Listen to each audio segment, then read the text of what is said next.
I'm sorry if I'm not doing this correctly. I'm new to Reddit and I'm posting because I'm very conflicted and just want honest opinions. This is about my daughter, Samantha, Sam, 24, female, but I need to explain our family dynamics before getting into the reason for making this post. I, male, 51, got married to my ex-wife, Judith, female, 49, when I was 24. We had known each other since we were kids and had always been together. Judith came from a very broken household and spent most of her days at my place. My parents treated her like family, and we gradually got close. I had always been in love with her ever since I was a kid. Both of us came from very humble backgrounds and built what we have from scratch. At 24, we got married. I was a normal trucker. I didn't have the money to afford college, and I wanted to make a living as early as I could. Judith didn't go to college either. She worked as a waitress in a local restaurant, and between the two of us, we were comfortable. It wasn't as though we were starving, but we weren't extremely well off either.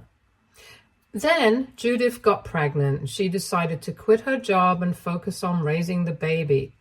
It was a financial strain for us, but this was the best arrangement possible. We didn't have money for daycare at the time, and I was earning more than her anyway, so it made sense for her to stay home and for me to bring in the money for the family. I changed companies, got promoted, and had a bump in my pay. So by the time Samantha turned 3, we were quite comfortable. Things were better back then, I won't deny it. The economy was in better shape, so we could afford a lot more on our limited income than anyone with the same or similar paycheck can today. We were lucky because despite being tight, it was mostly smooth sailing for us. The issues started when Samantha started school. Judith began getting bored at home and said that she wanted to start working again.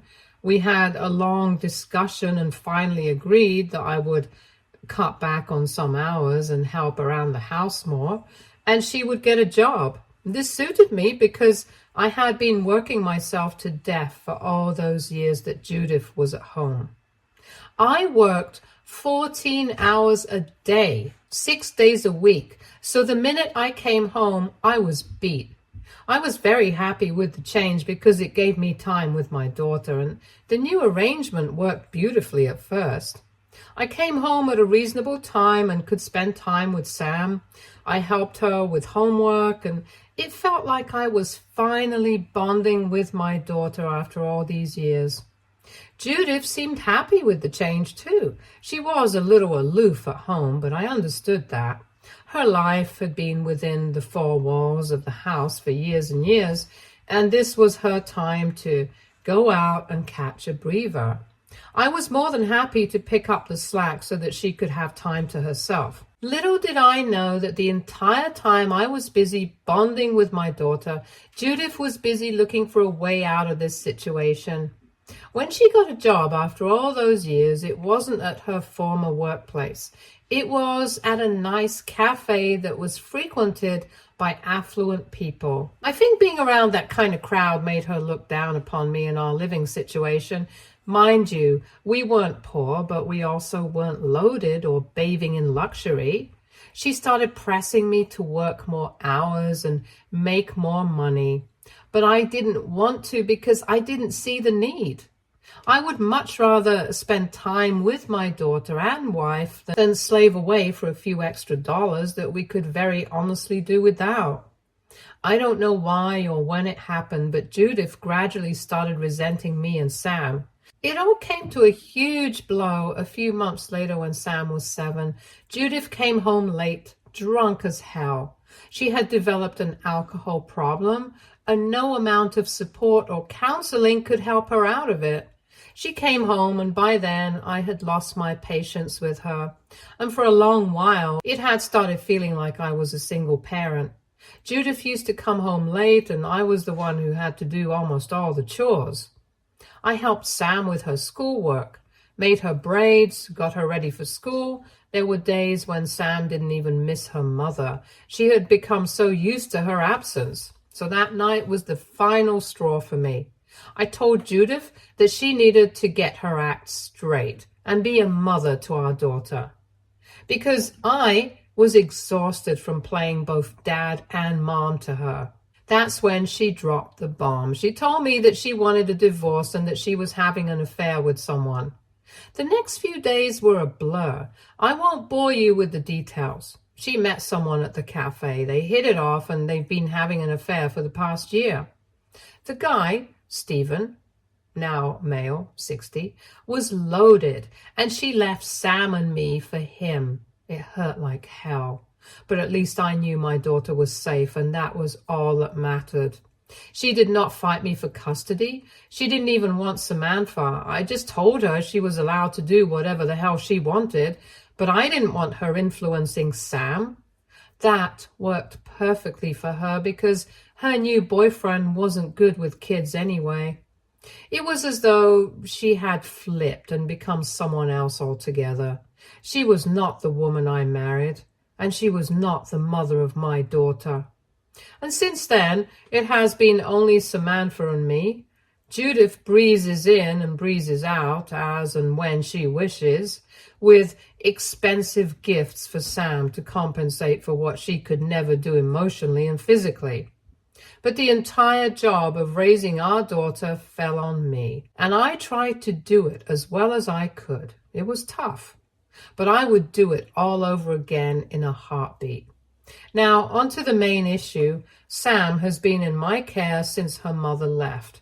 It wasn't ideal for either of us, but it was what it was. I tried to be there for her as much as I could. I never missed a single school meeting, didn't miss her sports events, and drove her to most parties. I tried my best. I knew that I couldn't do much for her financially, so I tried to be a parent and be there for her. I tried to be her friend. I tried to create an open environment at home. I'm not saying that I haven't made mistakes, but I've always tried not to and tried to do justice as Sam's only parent. Sam, however, loved being with Judith. Judith married into money and lots of it. So she used to compensate with gifts and extravagant things that I couldn't afford. It made me feel bad because I knew I could never give my daughter what Judith was giving her.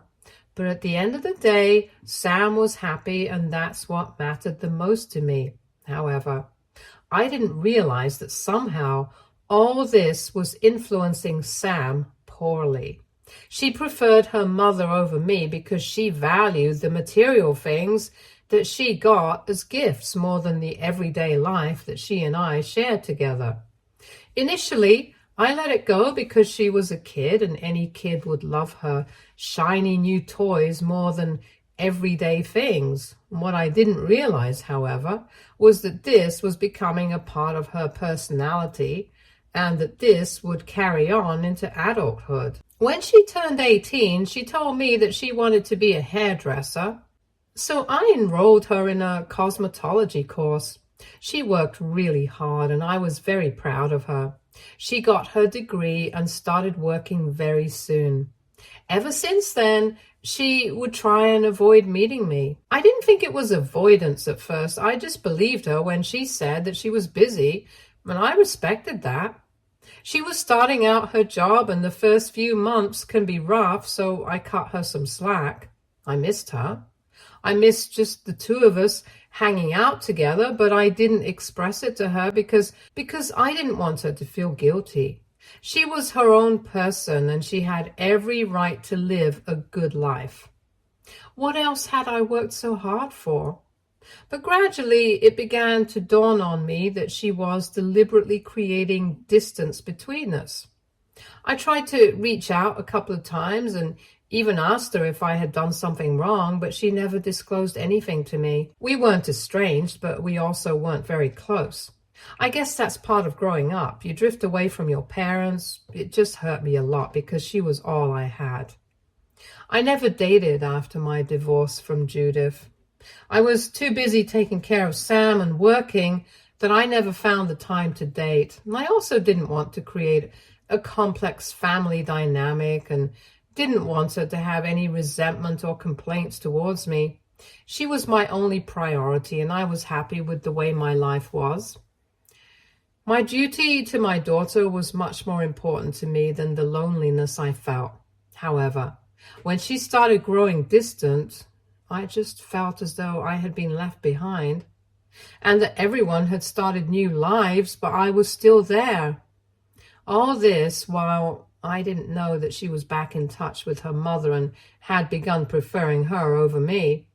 Well, Sam is 24 now, and she got married 2 days ago, and in the days leading up to the wedding, a lot of drama happened, and I acted in a way that was very uncharacteristic of me. A few weeks before the wedding is all paid for by Sam and her husband Mark, Sam told me that while I was a very important part of the wedding, she did not want to do the walking down the aisle thing.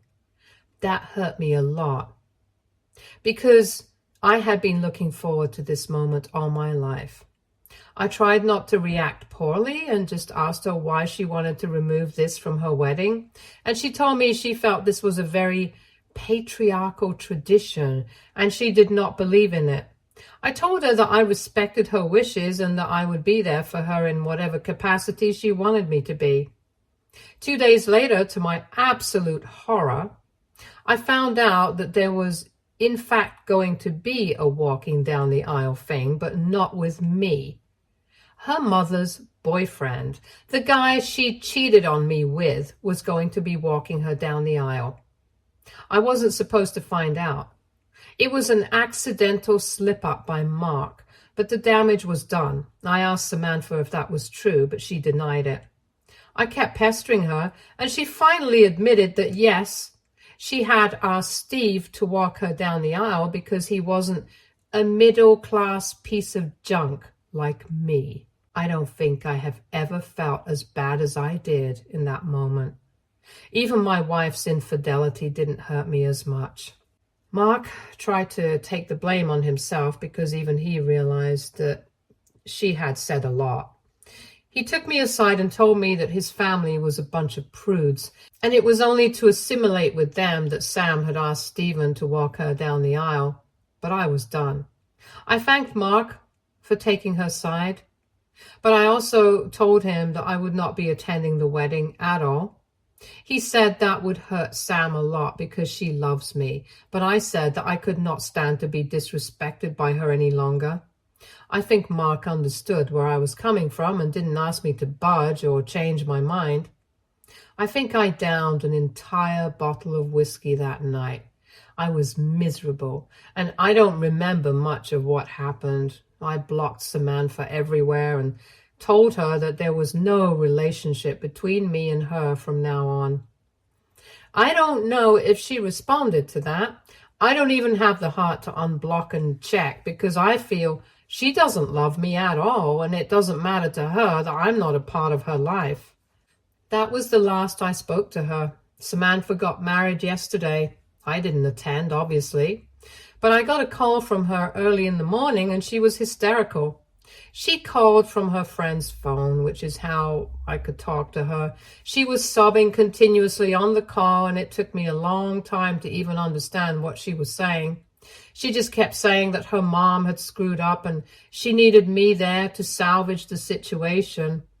I asked her what had happened, and she told me that Judith showed up drunk, and by drunk, I mean sloshed, and she was interacting with Mark's parents. Now, the issue is that Mark's family is very prim and proper, and they do not appreciate any kind of crass behavior. Apparently, that was the reason I was not allowed to walk her down the aisle, because I wasn't sophisticated enough. Anyway, so Judith came in drunk and caused a huge scene, which has led to a situation where Mark's parents are saying that they will not be attending the wedding. Sam tried to tell me what exactly Judith had done in between sobs, but I couldn't understand her, and I was, frankly, not very interested. She had hurt me beyond repair, and there was no going back this time. I was done being her doormat, and I was done running around after her and cleaning her mess when she was so embarrassed by me that she took away my right to walk her down the aisle. I told her that I was sorry she was going through this, but at this point and moving forward, I could not offer her anything more than words. She had chosen her family, and now she had to live with it. I told her she was worried about me embarrassing her and was confident about her upper-class mom, but that has ultimately backfired and she only has herself to blame. I told her that I would not be coming to her rescue and that she was free to do whatever she wanted to. I will not lie. It killed me to say this. It felt as though I had ripped my own heart out of my chest, but I had to do this. I had to enforce my boundaries. I couldn't let her step on me. I had done everything I could for her. I had lived my entire life trying to make hers better, and she only saw me as something to use and feel disgusted and ashamed about. I cannot take it anymore. And when I told her I would not be helping her, she started screaming into the phone, telling me that if I didn't save her this time, I was no father of hers. I just responded that I thought I was no father of yours anyway, given how you have been treating me, and I disconnected the call. She called me again from the same number 15 minutes later, but I did not respond. I was crying. I don't remember the last time I cried so much. I wanted to be there for my girl so much, but she had taken my heart out of my chest and trampled on it as if it were nothing. And my self-respect did not allow it anymore. But now I'm feeling that maybe I was too harsh with her. I should have gone. I don't know what has happened. I haven't reached out to anyone, and Sam hasn't reached out to me either. I think maybe I was in the wrong for abandoning her when she needed me. I'm just so confused, and now I don't know what to do or how to set things right. Edit. A lot of people were asking me why I had such beef with Judith after all these years. Well, if your heart has never been ripped from your chest, spat on and tossed aside like garbage, you wouldn't know. I know that she and Stephen have stayed together for 15 years now, and that it has been a long time, and maybe they are the real deal. But guess what? I don't care. I don't care if they are star-crossed lovers destined to be together. What I care about is that she chose to cheat on me and be secretive about the entire thing rather than do this the mature way. What I care about is that she stopped being a mother to our daughter, so I had to raise her myself because her new man was giving her the promise of a luxurious life. And what I care about is that she used her boyfriend's money to steal my daughter from me, and she was successful in doing so. It is because of Judith that I live a miserable life. And no, I will not be the bigger person and forgive her for it. Never in a million years. Call me petty, call me crazy, call me a jerk. It doesn't matter. I gave my life to her, and I got nothing in return. And to all those who think she and Stephen are a love match, it is far from true. And that is exactly what led to the entire scene at Sam's wedding. Judith arrived drunk out of her mind, and before going to meet Sam, she went and greeted Mark's family.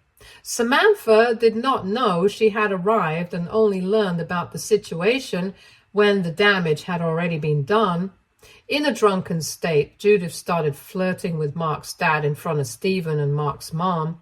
It was apparently very embarrassing, and she was practically throwing herself at him. At first, everyone tried to ignore it, but then things got out of hand quickly. Stephen came over to salvage the situation, and he had to physically pull Judith off of Mark's dad. Judith was screaming at the top of her lungs, telling Stephen to let her go. He was embarrassed too and kept apologizing, but a huge scene had already been created by then. This is when Sam entered, but this was not all.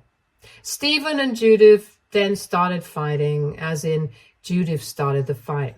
She accused Stephen of being a hypocrite and said that if he was allowed to have affairs with other women, she should also be given the same liberty. Stephen's jaw dropped. He asked her to keep quiet, but she didn't listen, and it ended up being a huge verbal blowout between the two of them. From what I heard, and by that I mean what Judith revealed to the entire wedding party in her drunken stupor, is that their relationship has been having a lot of issues. Stephen keeps cheating on her with multiple women, and she knows all about it, but tries to act nonchalant or ignorant because at this point she cannot afford to break up with him. He has given her a life of comfort and luxury, and she cannot trade that at this point, which is why she keeps tolerating his infidelity. She has also been pushing him to get married, but he doesn't want to. God knows why. Whenever some kind of fight breaks out between them, he placates her by giving her gifts and also by buying stuff for Samantha. Judith unloaded all of her marital issues right there. Stephen kept telling her that this was neither the place nor the time for them to talk about their issues, but to no avail. She went on an entire rampage, beating his chest, grabbing his hair, and the like. The situation was so bad that had she not stopped, they would have had to call the police. Stephen has marks on his face from all the scratching, and in his defense, he pushed her. She was so drunk that she fell on a few chairs and on top of a guest from Mark's side. All this drama is happening at the wedding venue, where almost all the guests have arrived. The entire spectacle was seen by everyone. Mark's parents are embarrassed to the core, and they are on the verge of walking out because they could not deal with this humiliation. They had a lot of friends and family attending the wedding, and to see all of this family nonsense was something they just could not fathom. It was at this point that Samantha called me and asked me to come and rescue her, and I said no. By the time we had spoken and cut the call, Stephen and Mark's parents had left. Mark ran after them and tried to get them to come back, but to no avail. A few of the guests from Mark's side left as well. They're probably going to go no contact with Samantha, and to be honest, I don't really blame them. Judith just sat down on the goddamn floor and started howling, saying how she has ruined her life and can't believe she's going to live her years out with a cheater while her daughter gets to marry a nice boy. So I honestly feel that all this wasn't even an accident or a drunken mistake. I genuinely believe that Judith is so narcissistic that she planned this to deliberately sabotage her daughter's happiness just because she never got that happiness herself. The wedding was an absolute disaster, and Mark is pissed. He hasn't been talking to Samantha, and she is miserable. She sent me an email detailing everything that happened and apologizing for her behavior. But the apology also came with the blame that I should have come when she called me, and that it was my duty as her father to have been there, taken her side, and tried to bring things back to normalcy. I haven't responded to her, and I don't think I will, even though I have a lot to say. But there's no point in saying anything because I know she isn't going to understand my perspective and my feelings, so it is time for me to protect myself. She has hurt me enough, and now I need to take some space for myself. I have been selfless all my life and thought about others and never put myself first, but I haven't received the same in return. So now it is time for me to prioritize myself. I might just end up telling her that I need some space and that I will get back in touch with her if I want to, but as of now, that is the most that I can do. I don't think I'll be updating anymore because I want this chapter of my life to be over. I want to bang my head against the wall in grief every time I think of what happened between Sam and me. But I think it is karma that has come to bite her in the ass, and on the most important day of her life too. She was worried that Mark's parents would not like me, which is why Judith and Stephen were her preferred parents. But at the end of the day, they are the ones that humiliated her and embarrassed her so much that she can't even look at her in-laws anymore. And it was me that she had to run to help salvage the situation. Update 1. To all those who are hoping for a dramatic update, I'm sorry to disappoint you. No jaw-dropping event has happened. A lot of you were hoping and wishing that Mark would leave Samantha, but that hasn't happened either. They are still very much together. If there are disagreements between them, I do not know and I do not wish to. Those are issues between a husband and a wife, and they should stay that way. I do not mean to intrude in their lives, and I know I'm not welcome anyway. Even if I were, I don't want to be a part of Samantha's life anymore. I have done my duty to the best of my ability, and now I'm taking a step back. I did not respond to her email. I thought that I would, but I realized that even an attempt to ask her to give me space and respect my boundaries would be met with blame and criticism from her, so it was literally pointless. In other news, I have joined a biker club in my town, and we meet once a week for drinks. I have made a couple of friends there, and it feels good to have people to talk to. One of the guys forced me to make a dating app. He's a young lad, but he seems good. They're all younger than me, so they try to keep me aware of the new things that youngsters do. It's quite entertaining. They've made a Bumble profile for me and keep asking me if I have any matches or not. One of them is actually coming over today to teach me how to talk to women and get dates for myself. I feel a little nervous, if I'm being honest. I haven't done this ever in my life, but it is also exciting. I have friends, I have a social circle, and I have something to look forward to. I would much rather have my daughter with me and my family back, but I guess we don't always get what we want, and I need to make my peace with that. If I do end up scoring a date, I will let you know. Please leave some tips in the comments for this old man. Update 2. I have my first date today. I met her on a dating app. It's with a woman named Casey. Fake name, obviously. She got divorced a couple of years ago, and her husband was apparently a huge mama's boy, and her ex-mother-in-law kept interfering in their dynamic. She finally had enough and said goodbye. Nothing is serious between us right now, and we are only meeting for a couple of drinks. We have been talking to each other for a while now, and I kind of like her. It feels good to talk to a woman and get attention. I have been starved of this feeling most of my life. Even during my marriage, Judith wasn't really the kind who was very expressive or loving, so this is a good and surprising change for me. Gosh, I feel so stupid having a crush at the age of 50, but she's a beautiful, kind woman, and I wouldn't mind her company at all. I hope it goes well with her. My friends have all been preparing me for the date, and they are even more excited than I am. They came over last night to finalize my outfit for the date. I didn't even know it was that big of a deal, but then again, I'm practically ancient now. I have been given a list of do's and don'ts to memorize. All my friends are waiting for the date to be over so that I can give them the details. I'm so excited too. It feels nice to feel young again, to have friends and to have a life that's not just responsibilities but also fun. I miss that. And I hope this feeling lasts for a long time because I have craved this for as long as I can remember. Stay tuned for more stories from our girl relationships.